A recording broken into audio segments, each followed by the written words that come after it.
9 बजे के corona bulletin में आपका स्वागत है और मैं हूं आपके साथ गायत्री शर्मा। विश्व स्वास्थ्य संगठन यानी WHO ने चेतावनी दी है कि कोरोना वायरस की वजह से दुनिया में अभी सबसे बुरा वक्त आना बाकी है। WHO की तरफ से चेतावनी ऐसे वक्त में दी गई है जबकि दुनिया के कई देश लॉकडाउन से लोगों को थोड़ी राहत देने जा रहे हैं। जिनेवा में एक प्रेस कॉन्फ्रेंस में WHO के प्रमुख तेद्रोस अदानोम ने कहा कि दुनिया विश्वास करे कि अभी खतरा टला नहीं है, बल्कि सबसे बुरा वक्त आना बाकी है। WHO प्रमुख ने विश्व के देशों से इस महामारी से दुनिया को बचाने की अपील करते हुए कहा कि लॉकडाउन की इस जानलेवा बीमारी से बचने का सबसे बड़ा और कारगर तरीका है। Trust us, the worst is yet ahead of us. Let's prevent this tragedy. It's a virus that many people still don't understand. Many countries were very developed, putting the wrong conclusions because they didn't know it and got into trouble. और इस बीच अहम खबर corona पर बड़ी खबर यह कि मध्य प्रदेश में कोरोना की वजह से एक और पुलिस अधिकारी की मौत हो गई है। कोरोना की पुष्टि होने के बाद इंदौर के एक अस्पताल में भर्ती उज्जैन के एक थाना प्रभारी की इलाज के दौरान मौत हो गई। कल ही कोरोना की वजह से इंदौर के जूनी इलाके के एक इंस्पेक्टर की मौत हुई थी। मनोज शर्मा हमारे सहयोगी जुड़ गए हैं। मनोज, तो ये एक और मौत, और क्या जानकारी? बहुत दुखद खबर है क्योंकि जो पुलिस अफसर, खासतौर पर जो SHO है या पुलिस के तमाम जवान हैं, वो कोरोना के दौरान जो ड्यूटी कर रहे हैं और दिन रात की ड्यूटी कर रहे हैं, सही मायने में सही कोरोना योद्धा की तरह वो अपने फर्ज को अंजाम दे रहे हैं। और ये खबर, एक दुखद खबर उज्जैन से आई है। उज्जैन के नीलगंगा थाना के जो प्रभारी थे और अंबर कॉलोनी जो एक कंटेनमेंट एरिया था, शुरुआती दिनों में आया था, उस समय ड्यूटी के दौरान ये जो पुलिस इंस्पेक्टर हैं, उस समय इनको इन्फेक्शन हुआ था। इन्फेक्शन के बाद इनका शुरुआती इलाज उज्जैन में हुआ था और गायत्री, उसके बाद इनको इंदौर के एक निजी अस्पताल में रेफर किया गया था और वहां पर करीब कुल आप समझ सकते हैं कि बीते 15 दिन से कोरोना से इन्फेक्टेड थे और अभी आज सुबह तड़के इनकी कोरोना की वजह से मौत हुई है। उम्र 59 साल बताई जा रही है। जी। और इस बीच एक और अहम खबर, देश भर में पिछले 24 घंटों में कोरोना के 47 मरीजों की मौत हुई है। कोरोना से मौत का एक दिन का ही सबसे बड़ा आंकड़ा है। कोरोना से अब तक देश भर में मौत का जो आंकड़ा है वो बढ़कर 590 तक जा पहुंचा है, जबकि देश भर में कोरोना के मरीजों की संख्या बढ़कर 18,601 जा पहुंची है। एक दिन में कोरोना के 1336 नए मरीज सामने आए हैं। वहीं कोरोना के 3252 मरीज इलाज के बाद ठीक भी हो चुके हैं। तो अब तक कोरोना के 3252 मरीज ठीक हो चुके हैं, लेकिन इस सबके बीच 24 घंटों में 1336 नए केस कोरोना पॉजिटिव मरीजों के। देश भर में कोरोना से एक दिन में सबसे ज्यादा मौत का आंकड़ा भी सामने आया है। 24 घंटों में कोरोना के 47 मरीजों की मौत हुई है, जो अब तक का 24 घंटे में सबसे बड़ा आंकड़ा बताया जा रहा है।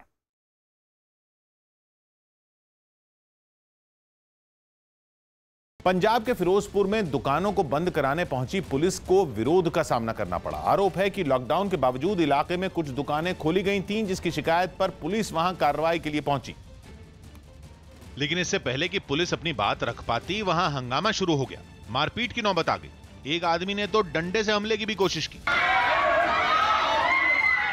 हंगामा इतना बढ़ गया कि वहां चीख पुकार मचने लगी। एक पुलिस वाले को तो भीड़ से बचकर भागते हुए भी देखा गया। आरोप है कि खींचतान के बीच कुछ महिलाओं ने पुलिस वालों पर हमला भी किया। पुलिस वालों ने दुकान में घुसने की कोशिश की तो लोगों ने दुकान का शटर नीचे गिरा दिया। थोड़ी देर बाद आसपास के लोग भी वहां इकट्ठा हो गए। हालांकि पुलिस के जाने के बाद माहौल अपने आप शांत हो गया। वार्निंग देती है कि दोबारा जो किसी ने दुकान खोल के आपका सामान बाहर कट के या बेचने की कोशिश की विदाउट पास, तो इन्होंने खिलाफ कानूनी कार्रवाई की। FDI के मसले पर केंद्र सरकार के लिए गए फैसले को नीति आयोग के CEO अमिताभ कांत ने सही ठहराया है। चीन ने हाल ही में FDI के नियमों में बदलाव का विरोध किया था, लेकिन अमिताभ कांत के मुताबिक अगर चीन भारत की धरती से निर्यात करता है तो उसका स्वागत किया जाएगा। सरकार के फैसले का बचाव करते हुए अमिताभ कांत ने कहा कि FDI पर लिए गए फैसले का मतलब यह नहीं है कि भारत पूरी तरह से विदेशी निवेश को रोक रहा है। We greatly welcome China's investment. Nowhere have we said that we are going to constrain China's investment.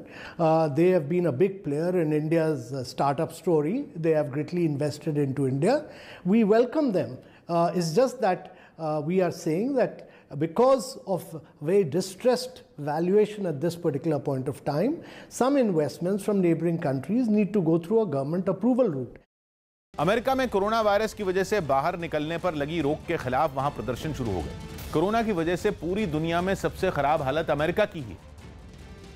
लेकिन इसके बावजूद लॉकडाउन बढ़ाए जाने पर वहां के लोग भड़क गए और प्रदर्शन शुरू कर दिया। टेक्सास में भी बड़ी तादाद में लोग सड़कों पर उतर आए। पोस्टरों और बैनरों के साथ प्रदर्शन कर रहे लोगों ने सरकार पर उनकी आजादी छीनने का आरोप लगाया। ओहायो में भी लोग सड़कों पर उतरे और लॉकडाउन के खिलाफ प्रदर्शन किया। प्रदर्शन कर रहे लोगों ने ठप पड़े शहरों को दोबारा खोलने की मांग की।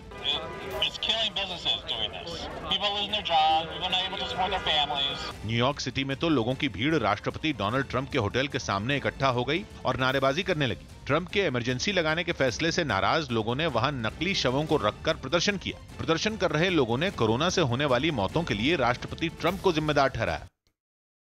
दिल्ली की आजादपुर सब्जी मंडी आज से 24 घंटे खुलेगी। किसानों और मंडी के व्यापारियों की मांग के बाद दिल्ली सरकार ने फैसला लिया है। आजादपुर की सब्जी मंडी एशिया की सबसे बड़ी फल सब्जी मंडी है। लॉकडाउन की वजह से आजादपुर सब्जी मंडी में पिछले दिनों ऑड इवन लागू किया गया था, जिसके मुताबिक सुबह 6 बजे से 11 बजे तक सब्जियां और दोपहर 2 बजे से शाम 6 बजे तक फल बिकते थे। अब सुबह से 6 बजे से रात 10 बजे तक फल सब्जी बिका करेंगे, जबकि रात में दूसरे राज्यों से ट्रकों के जरिए सामान मंडी पहुंचेगा। हालांकि भीड़ को कम रखने के लिए अब भी कई नियमों का पालन करना होगा। लॉकडाउन में बेटी को गाना सुनाती अभिनेत्री कल्की का एक वीडियो इंटरनेट पर वायरल हो गया। कोरोना वायरस संकट के बीच अभिनेत्री कल्की का अपनी बेटी को गाना सुनाने का एक वीडियो सोशल मीडिया पर वायरल हो गया।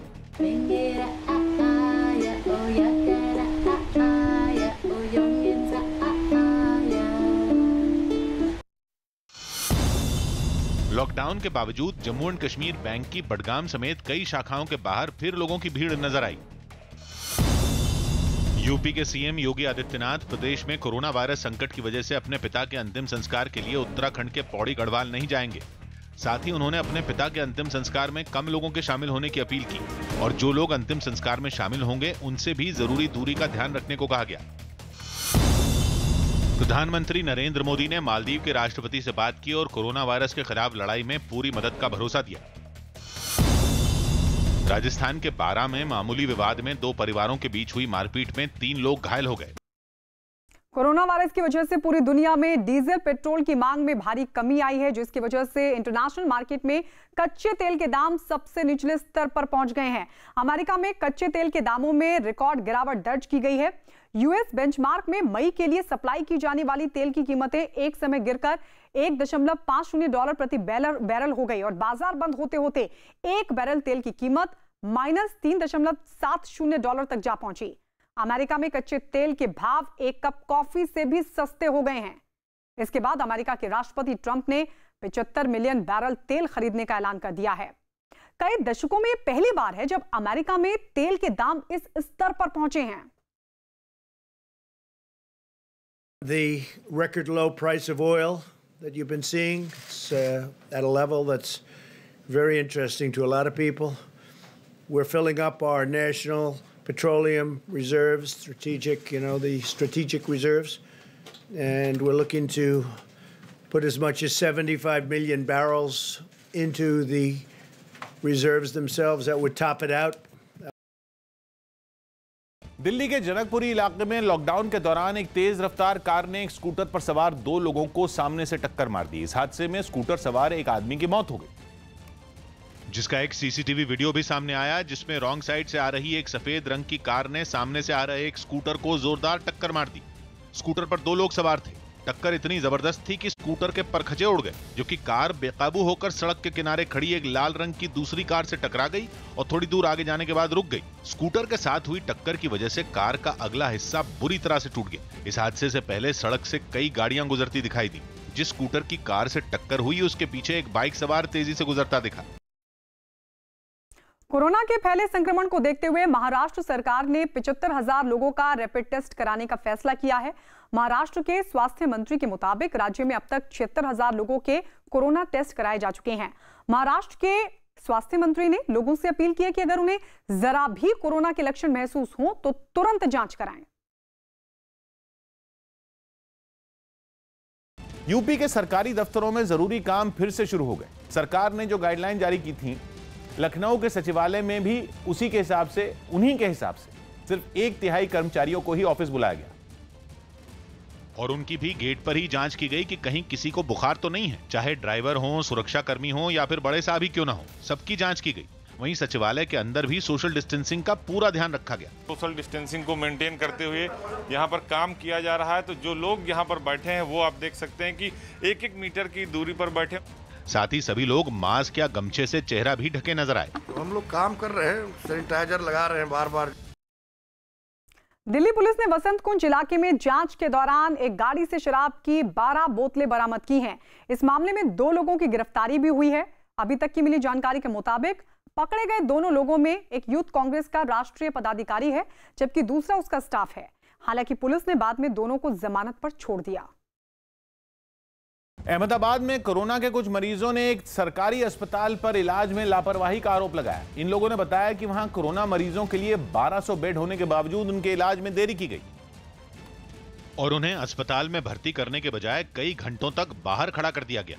इन मरीजों ने अस्पताल प्रबंधन पर आरोप लगाते हुए एक वीडियो भी रिकॉर्ड किया, जिसमें ये सभी मुंह को मास्क से ढके अस्पताल के बाहर खड़े नजर आए और परेशान होते दिखाई दिए। 25 लोग पॉजिटिव डिटेक्ट हुए। यहाँ हम 3 बजे से सिविल हॉस्पिटल के नीचे है, कोई रेस्पॉन्स नहीं मिल रहा है। इन मरीजों में महिलाओं से लेकर बुजुर्ग भी दिखे। अस्पताल के बाहर खड़े इन लोगों ने अस्पताल में कोरोना मरीजों के लिए किए गए इंतजाम पर भी सवाल उठाए। केस निकालने वाला सिर्फ एक ही बंदा है, वो भी इतनी बदतमीजी से बात करता है सबसे, वो बोलता है कि लाइन में खड़े रहो। हालांकि बाद में इन मरीजों को अस्पताल के एक वार्ड में भर्ती कर लिया गया। इस बीच कांग्रेस प्रदेश अध्यक्ष अमित चावड़ा ने वायरल हो रहे इस वीडियो को ट्वीट कर कोरोना मरीजों के इलाज में हुई लापरवाही पर गुजरात सरकार को घेर लिया। आंध्र प्रदेश के गुंटूर में 35 साल की एक आदमी की मौत से नाराज लोगों ने पुलिस के खिलाफ प्रदर्शन करते हुए थाने का घेराव किया। थाने के बाहर लोगों की भारी भीड़ दिखाई दी, लेकिन भीड़ में शामिल लोग सोशल डिस्टेंसिंग का पालन करते दिखाई नहीं दिए। हालांकि ज्यादातर लोगों ने कोरोना वायरस से बचने के लिए मास्क पहन रखा था। घर वालों ने पुलिस पर आदमी को पीट कर मारने का आरोप लगाया, लेकिन पुलिस ने इन सभी आरोपों को सिरे से खारिज कर दिया। पुलिस का कहना है कि लॉकडाउन के दौरान घर से बाहर निकलने की वजह से उससे पूछताछ की जा रही थी और इसी दौरान वो गिर पड़ा, जिसके बाद उसे अस्पताल ले जाया गया, जहां उसकी मौत हो गई। इस घटना के बाद एक सब इंस्पेक्टर को सस्पेंड कर दिया गया।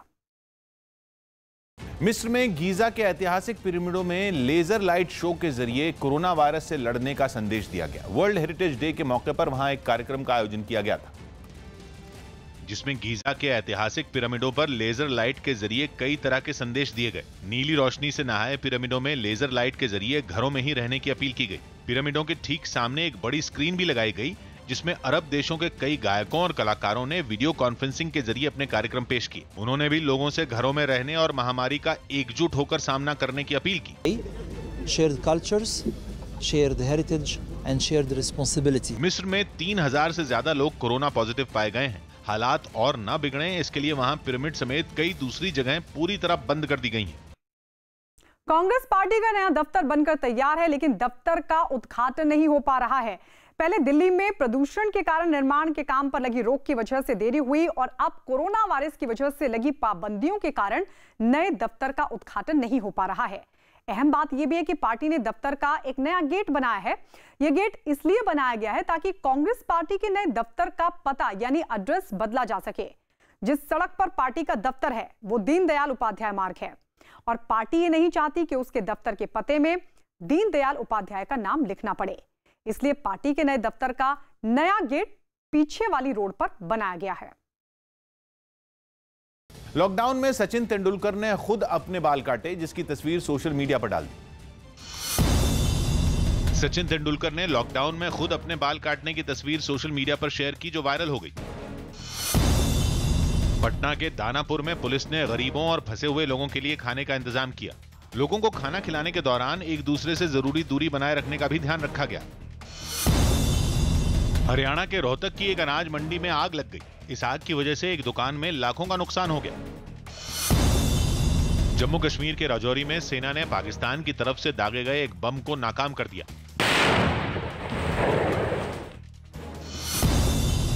पश्चिम बंगाल के रायगंज में एक आदमी यमराज बनकर लोगों के बीच पहुंचा और सभी से लॉकडाउन में घरों पर ही रहने को कहा। बैंक धोखाधड़ी के आरोपी विजय माल्या को भारत लाने की कोशिश में जुटी एजेंसियों को एक और कामयाबी हाथ लगी है। जानकारी के मुताबिक लंदन की एक अदालत ने विजय माल्या की प्रत्यर्पण के खिलाफ दाखिल याचिका को खारिज कर दिया है, जिसके बाद विजय माल्या को भारत लाने की उम्मीदें काफी बढ़ गई हैं। हालांकि विजय माल्या 14 दिनों के भीतर वहां की सुप्रीम कोर्ट में इस फैसले के खिलाफ अपील कर सकते हैं, और अगर वो इस बीच सुप्रीम कोर्ट में अपील नहीं करते हैं तो उनको भारत लाने की प्रक्रिया शुरू हो जाएगी। कई बैंकों से करीब 9,000 करोड़ रुपए का लोन लेने के बाद से विजय माल्या फरार है। सूरत पुलिस लॉकडाउन तोड़ने वालों पर नजर रखने के लिए ड्रोन की मदद ले रही है। कोरोना वायरस की वजह से पूरे गुजरात में धारा 144 लागू है, जिसके तहत एक जगह पर 4 से ज्यादा लोगों के जमा होने पर पाबंदी है। लेकिन इसके बावजूद लोग पड़ोसियों के साथ अपने घरों की छत पर जमा हो जाते हैं। ऐसे लोगों से निपटने के लिए सूरत पुलिस ने ड्रोन का सहारा लिया। सूरत में घरों की छतों के ऊपर से जब पुलिस का ड्रोन गुजरा तो छत पर टहल रहे लोग भाग खड़े हुए। महिलाएं, बच्चे और लड़के सभी रफूचक्कर हो गए। एक छत पर तो कुछ बच्चे पतंग उड़ा रहे थे, लेकिन जैसे ही ड्रोन सामने आया बच्चों के बीच अफरा तफरी मच गई। सब भागे, मगर एक लड़का दीवार के पीछे जा छिपा, लेकिन ड्रोन ने उसे भी नहीं छोड़ा। आखिरकार लड़के को भी छत से जाना पड़ा। बगल वाली छत के बच्चे भी ड्रोन को देखते ही भागते नजर आए। इसी तरह एक और छत पर कुछ महिलाएं और बच्चे एक दूसरे के बेहद करीब बैठे दिखे। ड्रोन उनकी छत के पास रुका तो वो भी भाग गए। सूरत पुलिस ड्रोन की मदद से अब तक लापरवाही के ऐसे 16 मामले दर्ज कर चुकी है। हिमाचल प्रदेश के धर्मशाला में ट्रैफिक पुलिस और सफाई कर्मियों पर फूल बरसाकर उनको धन्यवाद दिया गया। कुछ लोग फूल लेकर सड़क पर पहुंचे और काम में जुटे सफाई कर्मियों पर फूल बरसाते दिखे। इसके बाद ड्यूटी पर तैनात ट्रैफिक पुलिस कर्मियों पर भी फूल बरसाए गए।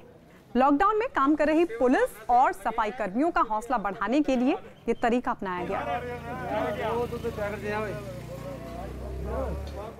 केंद्रीय परिवहन मंत्रालय और national highway authority of India के आदेशों के बाद देश भर के राष्ट्रीय राजमार्गों पर टोल टैक्स की वसूली शुरू हो गई, जिस पर कई राज्यों में लोगों ने नाराजगी भी जताई। इससे पहले 25 मार्च को मंत्रालय की तरफ से कुछ वक्त के लिए इस पर रोक लगाने का फैसला लिया गया था। लेकिन नए दिशा निर्देशों के बाद देश भर में राष्ट्रीय राजमार्गों पर टोल टैक्स की वसूली शुरू हो गई।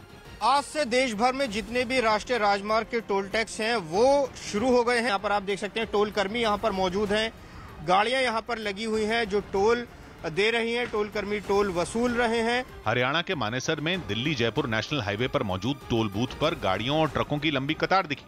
जरूरी सेवाओं से जुड़े लोगों ने तो इस पर नाराजगी भी जताई। डॉक्टर हूँ मैं खुद। अच्छा, अब टोल लेंगे तो टोल देंगे, क्या दिक्कत है? गवर्नमेंट मांग रही है तो, मगर गलत है टोल लेना। जब लॉकडाउन है तो उसमें टोल का कोई मतलब ही नहीं बनता है। उत्तर प्रदेश के वाराणसी और लखनऊ बाराबंकी बॉर्डर पर तो टोल टैक्स की वसूली के साथ जैम की समस्या भी शुरू हो गई। मुंबई, जहां कोरोना तेजी से पैर पसार रहा है, वहां भी 5 टोल बूथ पर रात 12 बजे से ये फैसला लागू हो गया। कॉपी आई है MSRDC की तरफ से, साफ तौर पे जो मुंबई के मुख्य 5 टोल नाके हैं उन पर साफ तौर पे कहा गया है कि वो टोल वसूलें। वैसे तो मंत्रालय ने कहा है कि कर्मचारी टोल टैक्स लेते समय एहतियात बरतें, लेकिन नोटों से इन्फेक्शन फैलने का डर अब भी उनमें है। राजस्थान में एक ही दिन में कोरोना के 98 पॉजिटिव मामले सामने आने से गहलोत सरकार की चिंताएं और बढ़ गई हैं। चिंता की बात यह है कि अकेले जयपुर में ही पिछले 24 घंटे में कोरोना के 50 मरीज सामने आए हैं। 32 पॉजिटिव मामले जोधपुर में मिले हैं। पूरे राजस्थान में कोरोना से जुड़े मामलों की संख्या बढ़कर 1576 हो गई है, जबकि राजधानी जयपुर में यह संख्या 585 है। कोरोना वायरस के फैलने के डर से म्यांमार के यांगन शहर में कई कैदियों को जेल से रिहा कर दिया गया। जेल में जगह से ज्यादा कैदी होने की वजह से वहां की सरकार ने 25,000 कैदियों को छोड़ने का फैसला लिया, जिसके तहत कैदियों को रिहा करने का काम शुरू कर दिया गया। कैदियों के रिश्तेदार जेल के बाहर खड़े होकर अपनों के छूटने का इंतजार करते दिखे, और जैसे ही बस उन्हें लेकर जेल के गेट पर पहुंची, सभी खुशी से झूमने लगे। जेल से छोड़े गए कैदी भी बस की खिड़की से अपने घर वालों को हाथ हिलाकर इशारा करते दिखाई दिए। हालांकि इस बीच वहां मौजूद कई लोगों को मायूसी भी हाथ लगी, क्योंकि उनके परिवार के लोगों को जेल से रिहा नहीं किया गया।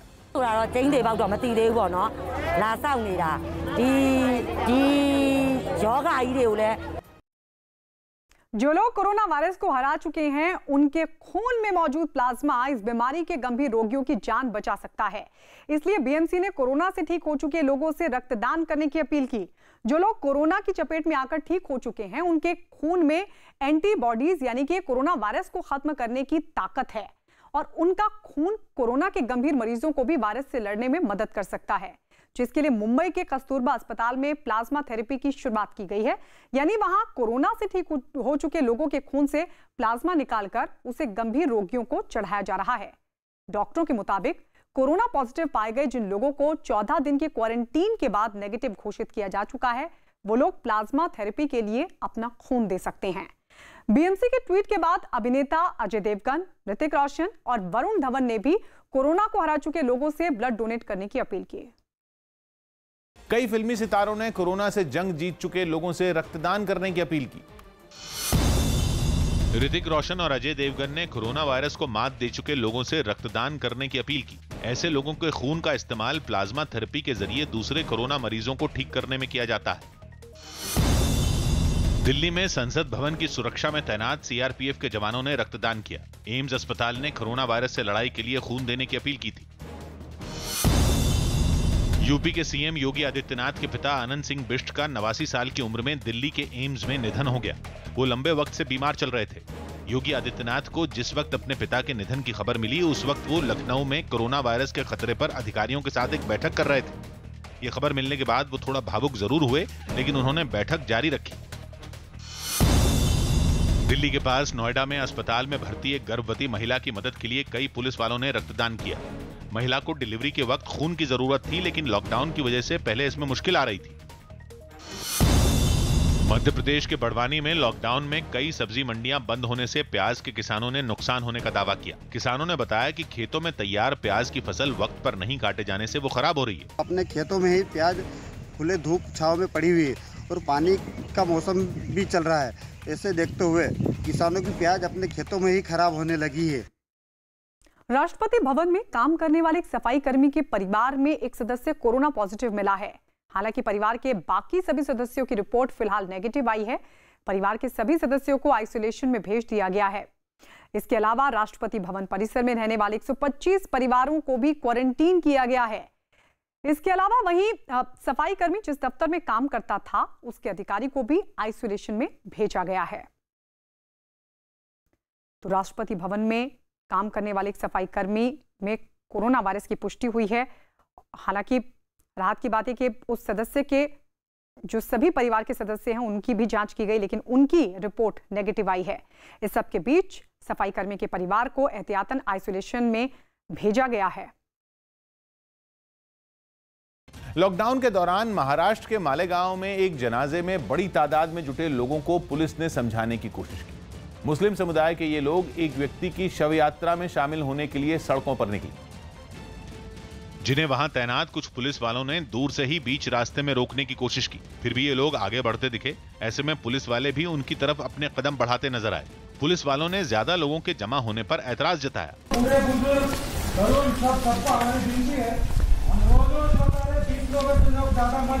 जैसे ही पुलिस वाले इन लोगों के करीब पहुंचे, वैसे ही जनाजे में शामिल बच्चों ने इधर उधर दौड़ना शुरू कर दिया और वो एक गली के रास्ते वहां से भाग निकले। हालांकि पुलिस के लगातार अपील करने के बाद जो जहां था वो वहीं रुक गया। ऐसे में एक पुलिस वाले ने हाथ जोड़कर सभी को ये समझाने की कोशिश की कि एक बार में ज्यादा लोगों का इकट्ठा होना कोरोना को फैला सकता है।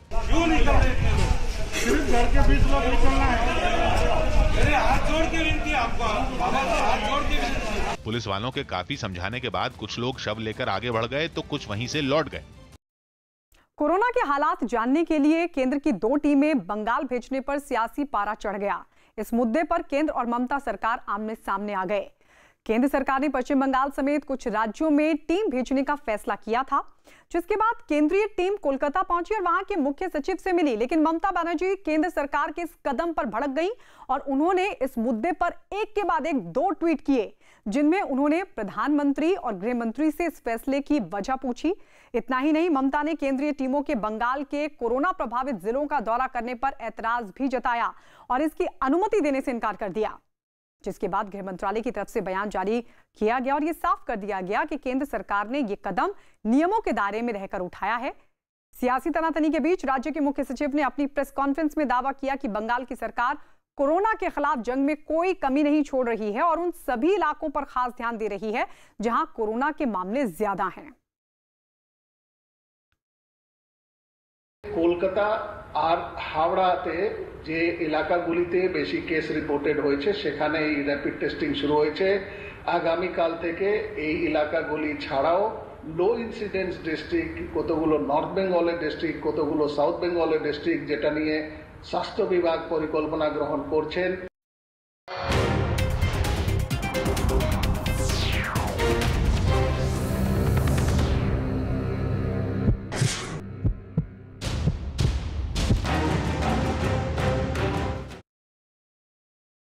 देश भर में पिछले 24 घंटों में कोरोना के 47 मरीजों की मौत हो चुकी है। कोरोना से मौत का एक दिन का ये सबसे बड़ा आंकड़ा है। कोरोना से अब तक देश भर में मौत का जो आंकड़ा है वो बढ़कर 590 तक जा पहुंचा है, जबकि देश भर में कोरोना के मरीजों की संख्या बढ़कर 18,601 पहुंच चुकी है। एक दिन में कोरोना के 1336 नए मरीज सामने आए हैं। वहीं कोरोना के 3252 मरीज इलाज के बाद ठीक भी हो चुके हैं। तो देश भर में 24 घंटों में कोरोना के 1336 नए मरीज सामने आए हैं। देश भर में कोरोना से एक दिन में सबसे ज्यादा मौत का आंकड़ा सामने आया है। 24 घंटे में 47 मरीजों की मौत हो चुकी है। हरियाणा के गुरुग्राम में फंसे बिहार के करीब 45 मजदूरों ने सोशल मीडिया पर वीडियो जारी कर नीतीश सरकार से मदद की गुहार लगाई है।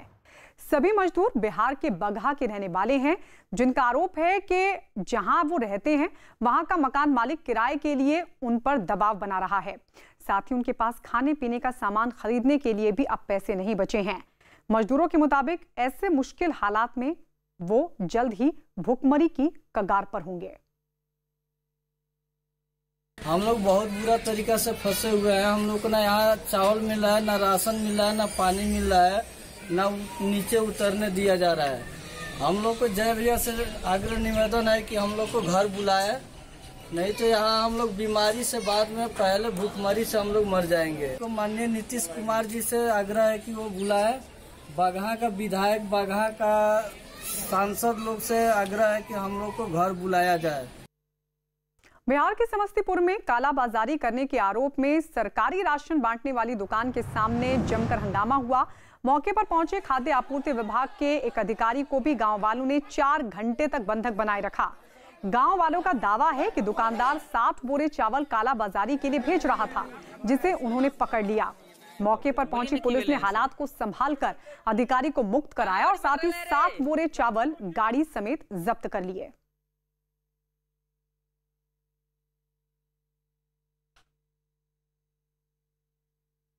उत्तर कोरिया के शासक किम जोंग उन की हालत गंभीर बताई जा रही है।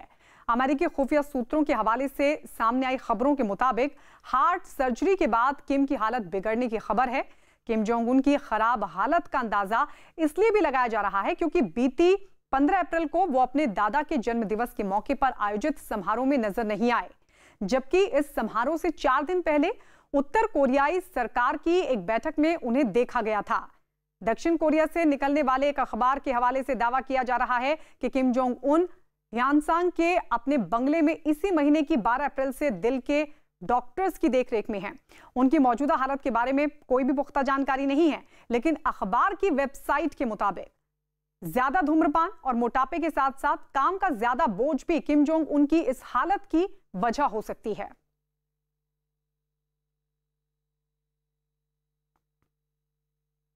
राजस्थान में एक ही दिन में कोरोना के 98 पॉजिटिव मामले सामने आने से गहलोत सरकार की चिंताएं और बढ़ गई हैं। चिंता की बात यह कि अकेले जयपुर में ही पिछले 24 घंटों में कोरोना के 50 मरीज सामने आ चुके हैं।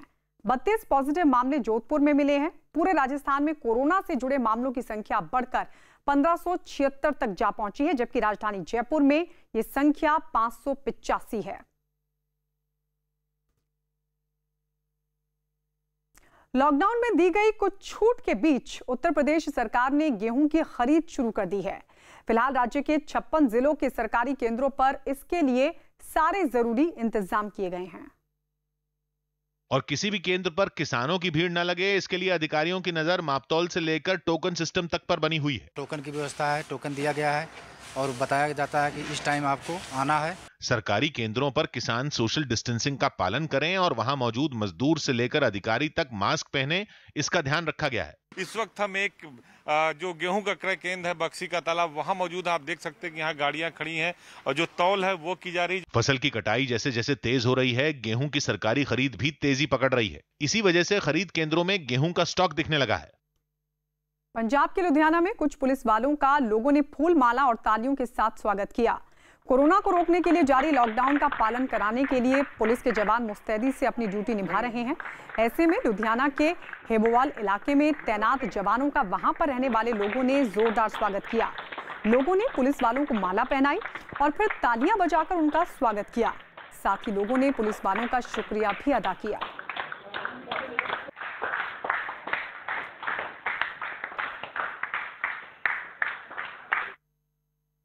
लॉकडाउन की वजह से यूपी के कुशीनगर में 175 बौद्ध भिक्षु और विदेशी पर्यटक फंस गए हैं। इनमें 139 थाईलैंड से हैं, जबकि 36 पर्यटक रूस, अमेरिका, जापान, चिली और मैक्सिको जैसे देशों से हैं। कुशीनगर बौद्ध धर्म के लिए एक पवित्र स्थल है, जिसे दुनिया भर से पर्यटक देखने के लिए पहुंचते हैं। लेकिन इन 175 सैलानियों के आने के बाद लॉकडाउन का ऐलान हो गया, जिससे ये सभी यहीं छोटे टेंट में रह रहे हैं और जिला प्रशासन इनकी हर मुमकिन मदद कर रहा है। धार्मिक यात्रा पर कुशीनगर आए लगभग 139 बौद्ध भिक्षु कुशीनगर में फंसे हुए हैं। बौद्ध सर्किट से जुड़े स्थलों का पैदल भ्रमण करने के बाद ये बौद्ध भिक्षु कुशीनगर आए, जहां से इन्हें नेपाल स्थित भगवान बुद्ध के धार्मिक स्थल पर जाना था। लेकिन इस बीच लॉकडाउन हो गया, जिसके बाद वो यहीं फंसकर रह गए। आप देख रहे होंगे ये छोटे छोटे जो तंबू बनाए गए हैं, इन्हीं तंबुओं से इनके सुबह की शुरुआत होती है। सुबह उठकर ये ध्यान स्नान करते हैं, उसके बाद भगवान बुद्ध की आराधना करते हैं, उसके बाद दिन में भोजन ग्रहण करते हैं, उसके बाद शाम को इन्हीं तंबू में पूरा इनका 24 घंटा गुजरता है। हालांकि इन्होंने अपने एम्बेसी से संपर्क करके अपने देश जाने के लिए गुहार लगाई है, लेकिन अभी भी वह संभव नहीं हो पाया है। दिल्ली के चांदनी महल इलाके में पुलिस लॉकडाउन का सख्ती से पालन करवाने के लिए ड्रोन कैमरों से निगरानी रख रही है। चांदनी महल कोरोना पॉजिटिव मरीजों के मामले में दिल्ली का हॉटस्पॉट है, जिसे कंटेनमेंट जोन घोषित किया गया है। चांदनी महल पुलिस स्टेशन के 8 पुलिसकर्मी भी कोरोना पॉजिटिव पाए गए हैं। तो अब ड्रोन के जरिए निगरानी रखी जा रही है कि कोई लॉकडाउन का उल्लंघन तो नहीं कर रहा है। दिल्ली में लॉकडाउन पर पुलिस की पैनी नजर है और इस सबके बीच चांदनी महल वो इलाका जो कि कोरोना का हॉटस्पॉट है, ऐसे में अब ड्रोन के जरिए इस इलाके पर पुलिस नजर रख रही है। लॉकडाउन के बीच यूपी के गोरखपुर के रहने वाले एक शख्स की दिल्ली में मौत के बाद उसकी पत्नी ने दिल्ली पुलिस को खत लिखकर दिल्ली में ही पति का अंतिम संस्कार करने की अपील की। लॉकडाउन की वजह से गोरखपुर से दिल्ली ना जा पाने की वजह से उसने पुलिस को ही अंतिम संस्कार करने की इजाजत दे दी।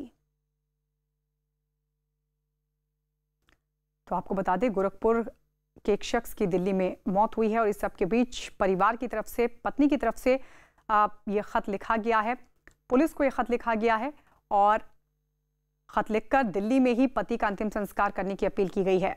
लॉकडाउन की वजह से गोरखपुर से दिल्ली ना जा पाने की वजह से उसने पुलिस को ही अंतिम संस्कार करने की इजाजत भी दी है।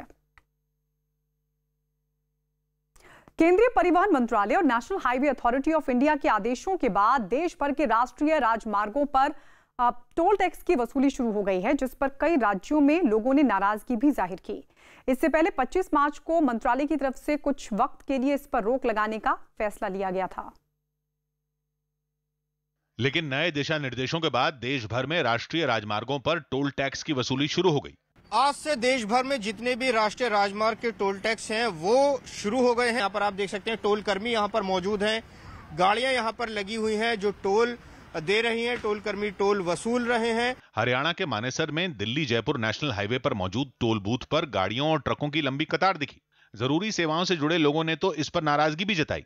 डॉक्टर हूँ मैं खुद। अच्छा, अब टोल लेंगे तो टोल देंगे, क्या दिक्कत है? गवर्नमेंट मांग रही है तो, मगर गलत है टोल लेना। जब लॉकडाउन है तो उसमें टोल का कोई मतलब ही नहीं बनता है। उत्तर प्रदेश के वाराणसी और लखनऊ बाराबंकी बॉर्डर पर तो टोल टैक्स की वसूली के साथ जैम की समस्या भी शुरू हो गई। मुंबई, जहां कोरोना तेजी से पैर पसार रहा है, वहां भी 5 टोल बूथ पर रात 12 बजे से ये फैसला लागू हो गया। कॉपी आई है MSRDC की तरफ से, साफ तौर पे जो मुंबई के मुख्य 5 टोल नाके हैं उन पर साफ तौर पे कहा गया है कि वो टोल वसूलें।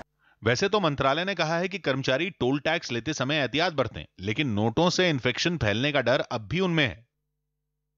अमेरिका कोरोना के भयानक संकट के बीच राष्ट्रपति डोनाल्ड ट्रंप ने बड़ा फैसला किया है।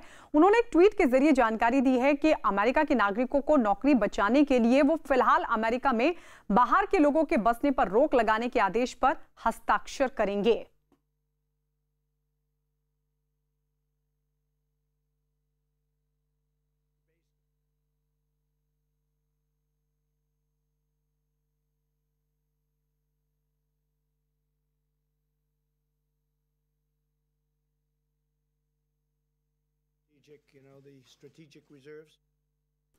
अमेरिका के राष्ट्रपति डोनाल्ड ट्रंप ने ट्वीट किया। ट्वीट करते हुए उन्होंने लिखा, अदृश्य दुश्मन के हमले की वजह से और साथ ही अमेरिका के महान नागरिकों की नौकरी बचाने की जरूरत को देखते हुए मैं बाहर से आकर अमेरिका में बसने वाले लोगों पर फिलहाल रोक लगाने के लिए एक कार्यकारी आदेश पर हस्ताक्षर करूंगा। छत्तीसगढ़ के बालोदा बाजार में पुलिस ने लॉकडाउन को लेकर सख्ती बरतनी शुरू कर दी है। इस दौरान बिना मास्क पहने घर से निकलने वालों पर और सोशल डिस्टेंसिंग का पालन नहीं करने वालों पर कार्रवाई की जा रही है। इसी कड़ी में प्रशासन के निर्देशों का पालन नहीं करने वालों पर पुलिस ने कई स्कूटर गाड़ी वालों के चालान काटे।